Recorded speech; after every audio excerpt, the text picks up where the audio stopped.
El título del estudio de hoy es ¿Es mejor un funeral que una fiesta? La Biblia nos cuenta la historia de un hombre singular llamado Salomón que llegó a ser rey de Israel. Mira lo que dice de él en Primera de Reyes 3 y los versículos que voy a leer. Dice así: Mas Salomón amó a Jehová andando en los estatutos de su padre David, solamente sacrificaba y quemaba incienso en los lugares altos.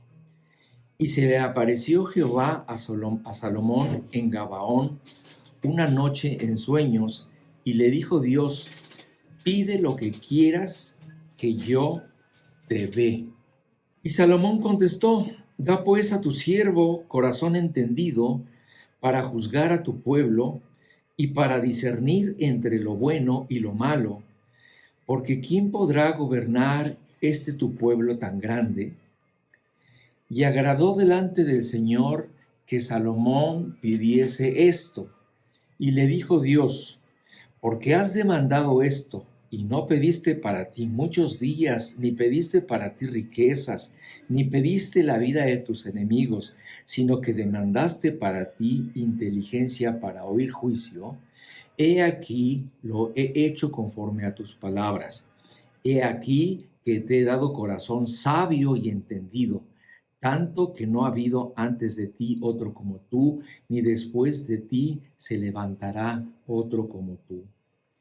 Y aún también te he dado las cosas que no pediste, riquezas y gloria, de tal manera que entre los reyes ninguno haya como tú en todos tus días. Fíjate nada más qué cosas, ¿no? Dice: he aquí, te he dado corazón sabio y entendido, tanto que no ha habido antes de ti otro como tú, ni después de ti se levantará otro como tú. ¿Te imaginas lo que esto significa? Él fue bendecido por Dios con un corazón sabio y entendido, una bendición divina que lo llevó a percibir mucha sabiduría y ciencia, lo cual hizo de él un hombre sabio, a quien incluso personas de otros países acudían para pedir consejo. Entre paréntesis, he de decirte que la Biblia hace una distinción entre sabiduría e inteligencia. La inteligencia es esa capacidad cerebral que te lleva a poder aprender, estudiar cosas que la mayoría de los mortales nunca podremos entender o que nos costará mucho trabajo y tiempo alcanzar. Hace unos días oí la historia de una nena mexicana de 8 años que tiene un coeficiente intelectual de 162. Según dicen los expertos, es superior al de Einstein o al de Stephen Hawking. A pesar de que esta nena ya terminó una ingeniería y está estudiando matemáticas, ella juega con su hermana al espacio. Voltea a ver a su mamá cuando le preguntan algo, titubea al contestar. Es una niña de 8 años que tiene un sueño: quiere ser astronauta. Ella es muy inteligente, pero no es sabia. La sabiduría tiene que ver más con otro tipo de capacidades. Generalmente se adquiere con los años, con el pasar de la vida, con la experiencia, aunque no siempre. Hay gente joven que suele ser más sabia que muchos que no por hacerse viejos se hicieron sabios. Sin embargo, hay muchas personas que van a alcanzar esta sabiduría humana y van a ser personas sabias en estos términos. Pero la Biblia habla de otra clase de sabiduría que está por encima de esta. Esta otra se obtiene a partir del conocimiento de Dios. Fíjate cómo dice Proverbios 9:10. Dice, el temor de Jehová, fíjense, el temor de Jehová es el principio de la sabiduría y el conocimiento del Santísimo es la inteligencia. ¿Eh?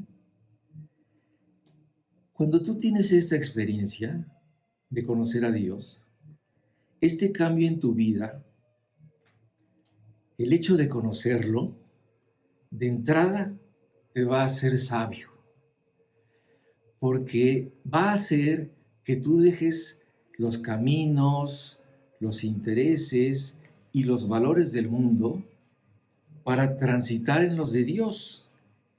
Y esto, por este simple cambio de conducta, de actitud y de pensamiento, tú vas a ser una persona sabia. Mira cómo dices el Salmo 19:7. Dice, la ley de Jehová es perfecta, que convierte el alma. El testimonio de Jehová es fiel, que hace sabio al sencillo. Es decir, una persona sencilla se hace sabia desde el momento en que deja su propia sabiduría y se deja llevar por el sabio por excelencia que es Dios. Bueno, esto es todo un tema. El punto que quiero resaltar aquí es que Dios le regaló a Salomón todas estas cualidades. Aunque si tú lees su historia, te podrás dar cuenta que él no vivió una vida perfecta. Él cometió graves faltas y se equivocó como nos equivocamos todos los seres humanos. Esta mañana quiero retomar algunas de las reflexiones que Dios le pudo dar a este hombre y que Dios permitió que quedaran plasmadas en la Biblia para que nosotros pudiéramos aprender de ella.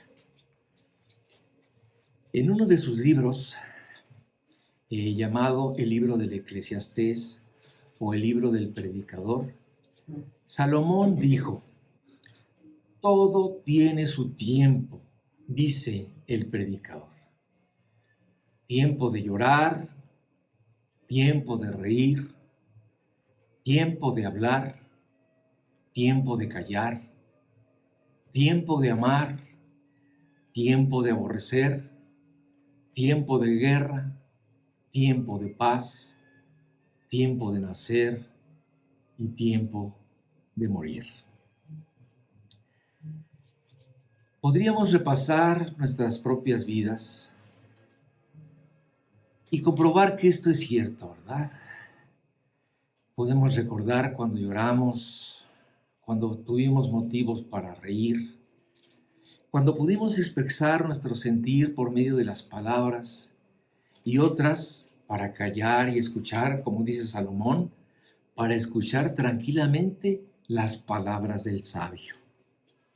Yo sé que hay personas que tienen serios problemas en esta área. Tienen mucho que decir, pero les cuesta mucho trabajo escuchar. En fin, la vida está llena de diferentes tiempos, que finalmente son las diversas vivencias que conforman nuestra vida. Aunque es verdad que algunas de estas vivencias las quisiéramos olvidar y quisiéramos que nunca hubieran pasado. Sin embargo, otras las llevaremos siempre en nuestro recuerdo porque nos llenaron de alegría o nos enseñaron cosas muy buenas, como cuando pudimos amar y sentirnos amados. También, como acabamos de leer de estas palabras del predicador, como parte de la experiencia humana está el tiempo de morir, ¿verdad? Algo que hasta donde yo sé, no hay ningún ser humano que lo haya podido evitar. Es un tiempo inevitable que está prescrito desde que naciste. Así que todo ser humano que asome su nariz en este mundo tendrá que morir algún día. La vida en esta tierra es temporal. Desde el día en que nacimos empezamos a envejecer poco a poco hasta morir.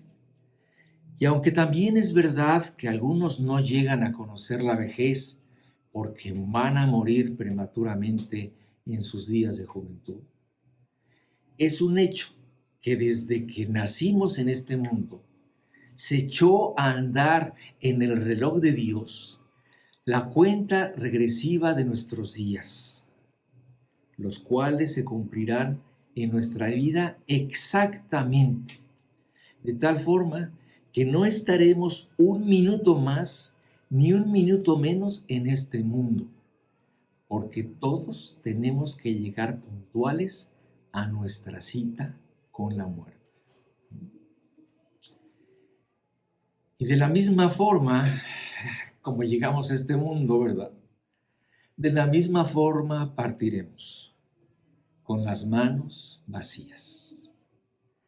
Porque nada hemos traído a este mundo y sin duda nada podremos sacar, como dice el apóstol Pablo en 1 Timoteo 6:7.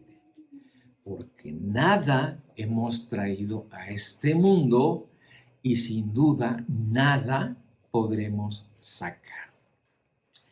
Bueno, aquí Pablo se está refiriendo en el contexto de este pasaje a las posesiones materiales, que sin duda no nos podremos llevar. Así que, pues, lo siento, Ernesto, el día que partas, ese Lamborghini rojo que tienes estacionado en tu casa se quedará allí hasta que alguien más lo vuelva a echar a andar y disfrutar.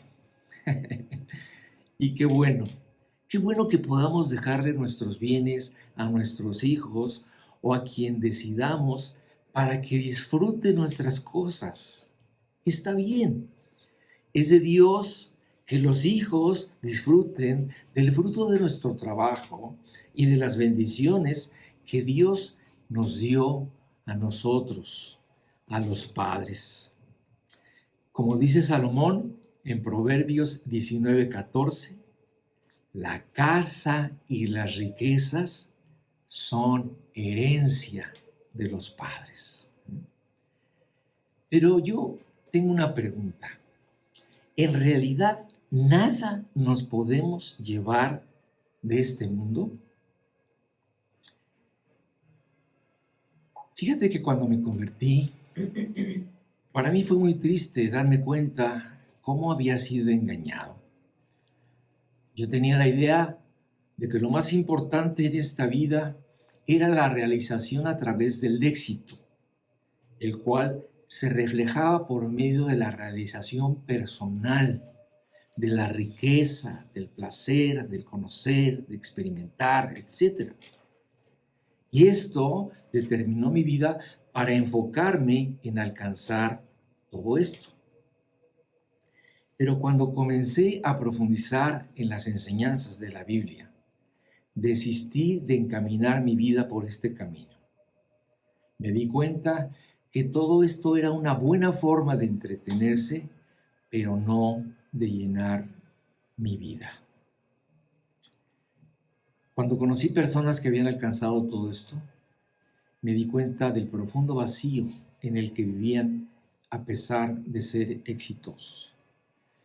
De hecho, cuando tú comienzas a leer el libro de Eclesiastés, ya en el segundo versículo, Salomón comienza a desarrollar este pensamiento y dice: vanidad de vanidades, dijo el predicador, vanidad de vanidades, todo es vanidad.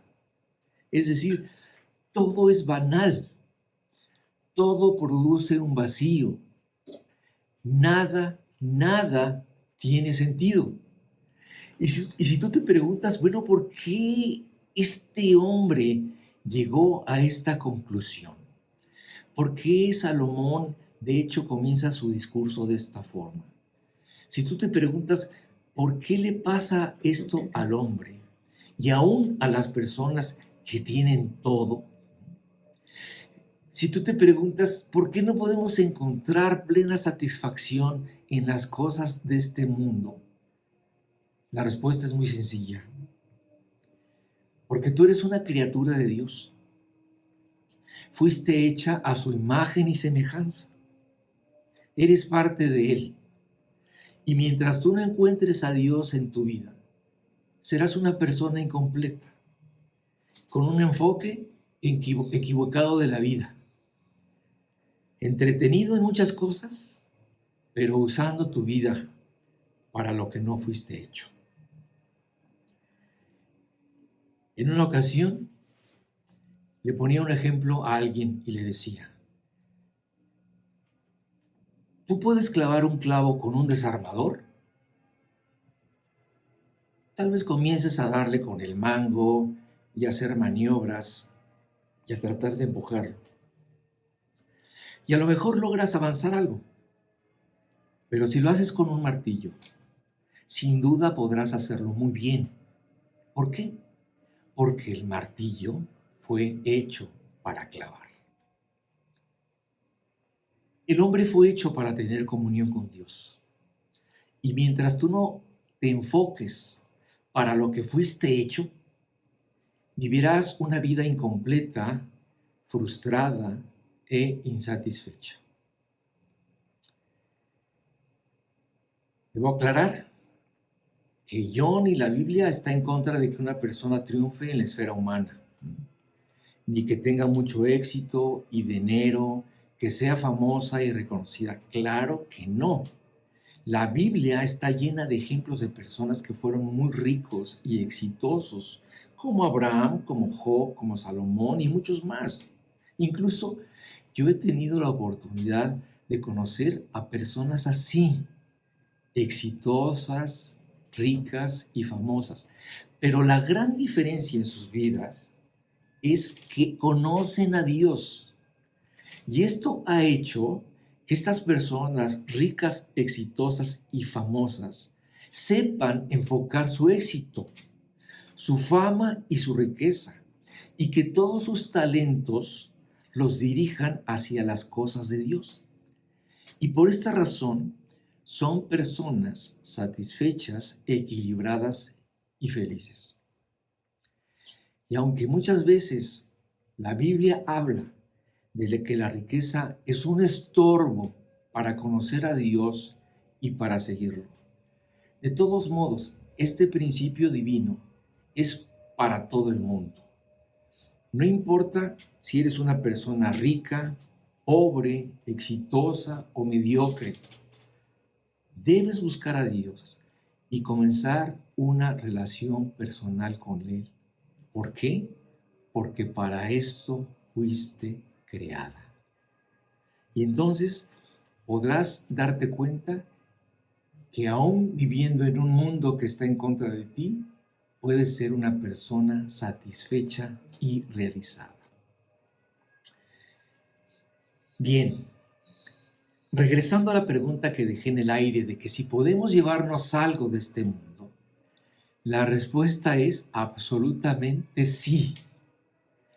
Hay otras riquezas de otro tipo que sí nos podremos llevar, que son mucho mejor que las cosas materiales, cosas de valor eterno. La Biblia enseña que tú puedes llevarte al otro mundo lo más valioso que existe en el ámbito de lo trascendente y universal, que es la salvación de tu alma, la cual se logra por medio de una comunión, una relación, un credo y por medio del conocimiento del Dios eterno. De tal forma que cuando llegues al cielo, ¿verdad? No llegues con las manos vacías. De tal forma que cuando se te abran las puertas del cielo, tú llegues con lo más valioso que un hombre puede tener. Cuando estemos en la presencia de Dios, podrás entender que lo único valioso que sacaste de tu paso por la tierra fue precisamente haberte dado la oportunidad de reconciliarte con Dios. Porque esta reconciliación con Dios, este creer en Él, es el reto y es la misión que todo hombre debe cumplir mientras viva en este mundo. Todo lo demás, absolutamente todo lo demás, será parte del entretenimiento humano. Y con algo, desde luego, nos tenemos que entretener. Tampoco podemos satanizar la actividad humana. El mismo Salomón dijo, es parte del don de Dios que todo hombre coma y beba y goce el bien de toda su labor. Es decir, la alegría, el trabajo, son regalos de Dios y nos permiten pues no pasarla tan mal en este peregrinar por la tierra. Pero debes entender que no es el propósito principal. Solo el conocimiento de Dios te puede dar el enfoque correcto. Mira cómo lo dice Salomón en Eclesiastés 3:10. Dice, yo he visto el trabajo que Dios ha dado a los hijos de los hombres para que se ocupen de él. Es decir, aparte de los miles de cosas con las que te puedes ocupar en este mundo, hay que ocuparse de Dios, porque al contrario de lo que mucha gente piensa, cuando uno muere, no se echan las suertes para ver dónde y con quién pasarás tu eternidad. No, estas cosas no pertenecen al ámbito del azar, pertenecen al ámbito de tu voluntad. Nadie determina tu destino eterno más que tú, porque este destino es el fruto de ejercer tu voluntad, ya sea para aceptar a Dios en tu vida o para rechazarlo mientras vives en este mundo. Y mira, yo sé que hay muchas ideas que se crean alrededor de Dios y de cómo llegar a Él. Por esta razón existen tantas religiones. Pero la palabra de Dios es muy sencilla y en ella no hay confusión. ¿Qué te parece esta sentencia de Jesús cuando dijo, yo soy el camino y la verdad y la vida? Nadie viene al Padre sino por mí. ¿Te parece difícil de entender esto? Solo hay una forma de llegar a Dios y esta es a través de Jesucristo. Sin paradas, sin intermediarios, sin recovejos, sin atajos. Un día le preguntaron directamente al apóstol Pedro y a Silas, a ver Pedro, a ver Silas, contéstame, perdón, que es Pablo, perdón, a Pablo y a Silas. ¿Qué debo hacer para salvarme? Así les preguntaron directamente, ¿qué debo hacer para salvarme?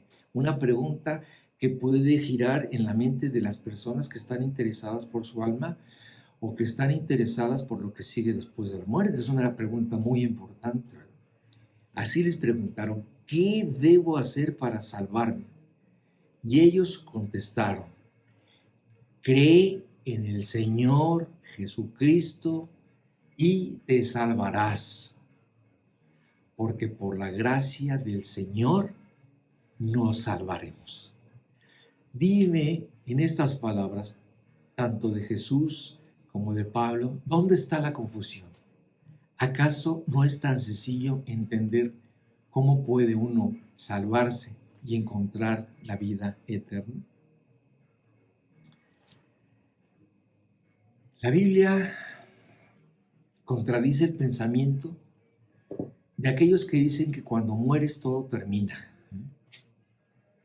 Porque de la misma manera que hay un día establecido para tu muerte, también hay un día establecido para tu juicio, el cual se llevará a cabo después de que mueras. Fíjate cómo lo dice aquí en Hebreos 9:27. Y de la manera que está establecido para los hombres, para todo hombre, que mueran una sola vez y después de esto el juicio. Te lo voy a repetir porque esto es muy importante que lo entendamos. Y de la manera que está establecido. Es más, es decir, esto está establecido por Dios. Y las cosas que Dios dice no cambian ni se alteran.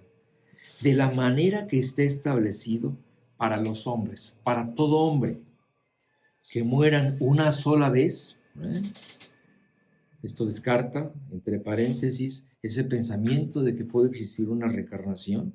Los hombres mueren una sola vez y después de esto van al juicio.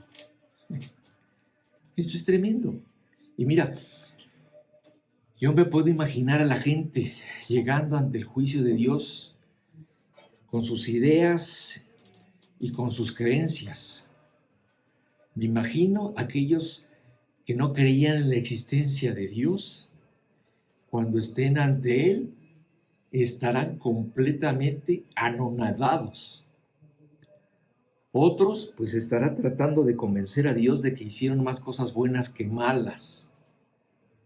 Y la gran mayoría, que serán los que sí creían en Dios, los que sí pensaban que existía, pero que no quisieron comprometerse con Él.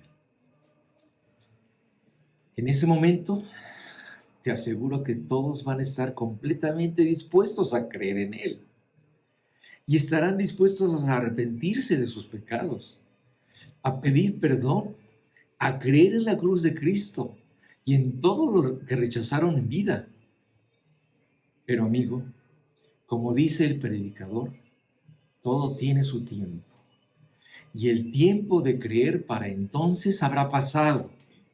El tiempo de la reconciliación habrá terminado y ya no habrá nada que hacer. Allá nadie te engañará ofreciéndote limbos, ni purgatorios, ni aniquilación, ni universalismo, ni segundas oportunidades.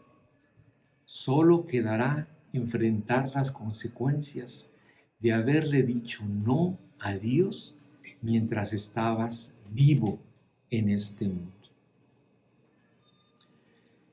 La disyuntiva entre un sí o un no de parte del hombre hacia Dios es una lucha real que veo que aparece cuando le hablo a alguien de Cristo. Tú te puedes dar cuenta que cuando le presentas a Dios a alguien, inmediatamente esta lucha aparece. Y el hombre empieza a divagar y empieza a ver si le doy el sí o si le doy el no a Dios. Pero es una lucha real. Por un lado, veo el deseo que Dios tiene para salvar a los hombres. Y por otro lado, veo la resistencia del hombre para doblegarse ante los deseos de su Creador. Esta es una terrible verdad que está desarrollada a lo largo de toda la Biblia a través de muchos ejemplos que nos ilustran cómo hay personas que deciden aceptar a Dios y otros que deciden rechazarlo. Quiero remitirme a uno de los capítulos más tremendos que existen en la Biblia, que es el capítulo 20 del libro de Apocalipsis. Porque en este capítulo del libro del Apocalipsis se nos narran las condiciones del juicio final. Se nos narran las condiciones de ese día cuando tú estarás frente a Dios. Imagínate, después no lo vamos a leer todo, pero tú lo puedes leer en el capítulo 20 a partir del versículo 11. Simplemente quiero que veas la situación. Dice la Biblia que mientras algunos, ¿verdad?, estén exponiendo sus alegatos, ¿verdad?, estén tratando de defenderse ante Dios, estén tratando de justificar su pecado. Imagínate toda la defensa humana que va a salir en ese momento, todavía ante Dios, tratando de no verse como son. Dice la Biblia que lo único que pasará es que Dios en ese momento abrirá un libro llamado el libro de la vida. Y dice este tremendo pasaje que lo único que va a pasar, lo único que va a hacer Dios, ¿verdad? Dios no se va a poder discutir con nadie, ni se va a poner a la altura del hombre. Dice este pasaje que lo único que va a suceder en ese momento es que Dios va a pedir el libro de la vida y en él se buscará tu nombre. Y dice el texto, el que no se halló inscrito en el libro de la vida fue lanzado al lago de fuego. No sé, tal vez esto sea algo nuevo para ti. Y a lo mejor te estarás preguntando, bueno, ¿cuándo fueron las convocatorias para inscribirse en este libro? Pero antes de contestarte te diré dos cosas. La primera es que la convocatoria para escribir tu libro en este libro está abierta siempre. Y la segunda es que la invitación para inscribirte en este libro durará solo el tiempo que dures viviendo en esta tierra. En el libro de la vida se escriben solamente los nombres de las personas cuando creen en Cristo Jesús. El libro de la vida no es un registro de las personas que nacen. Tampoco es un evento que se realizará en el cielo. Tu nombre se escribe en el libro de la vida cuando crees en Jesús. Cuando crees en Jesús, tanto en su persona como en su obra, y cuando decides recibirlo en tu vida. De tal forma que en este libro solo se puede apuntar uno mientras vive en este mundo. Y cuando llegues al cielo, lo único que se hará será pasar lista. Y el que no se halló inscrito en el libro de la vida fue lanzado al lago de fuego. Algo que no suena nada bien, ¿estás de acuerdo? Mira, tú que me estás oyendo en esta mañana, es muy importante que entiendas que estas dos citas, primero con la muerte y luego ante el juicio de Dios, son ineludibles. Nadie hasta ahora ha podido evitarlas. Sin embargo, esto no quiere decir que no te puedas preparar para estos acontecimientos que sin duda marcan el final de tus días en esta tierra y el comienzo de tus días en la eternidad. ¿Cómo te puedes preparar para enfrentar la muerte y el juicio ante Dios? Bueno, ya vimos que ante la muerte no hay defensa que valga. Tarde o temprano seremos vencidos por ella. Y con respecto al juicio de Dios, primeramente debe quedarte muy claro que este juicio será ante Dios. No será ante ninguna autoridad humana. Es decir, en él no podrás mentir, no podrás sobornar al juez, no tendrás la ayuda ni la compañía de ningún abogado. Estarás tú solo frente al juez justo y frente a él tendrás que reconocer tus faltas. Desde luego, el veredicto será culpable, sencillamente por una razón, porque infringiste durante toda tu vida la ley de Dios, y esto te llevará a una sentencia condenatoria. La única forma de no ser hallado culpable el día de juicio será que a la hora de ser juzgado, en vez de que Dios te vea a ti como eres, con todas tus faltas y pecados, vea a Jesucristo en tu lugar, y esto haría imposible condenarte. Y dirás, ¿esto es posible? Sí. Cuando tú crees en Jesús, Dios deja de ver al culpable, al pecador, al vil hombre que eres tú, para ver en tu lugar la perfección, la santidad de Jesús, que haces tuya cuando crees en Jesús. Es decir, cuando crees en Él, todos los méritos de Cristo se te imputan a ti, son puestos a tu cuenta, pasan a ser tuyos, y Dios ya no te puede condenar. Dice la Biblia que la sangre que Cristo derramó en la cruz por ti tiene el poder para limpiar tus pecados y presentarte limpio y sin culpa ante Dios. En la antigüedad, esta verdad se enseñaba por medio de sacrificios de machos cabríos y becerros, cuya sangre se presentaba ante Dios para apaciguar su ira sobre los pecados del hombre.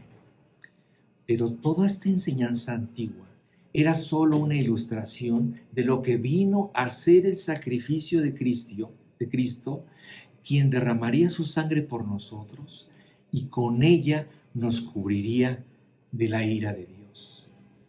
Fíjate cómo lo explica el autor de Hebreos en Hebreos 9, del 11 al 14.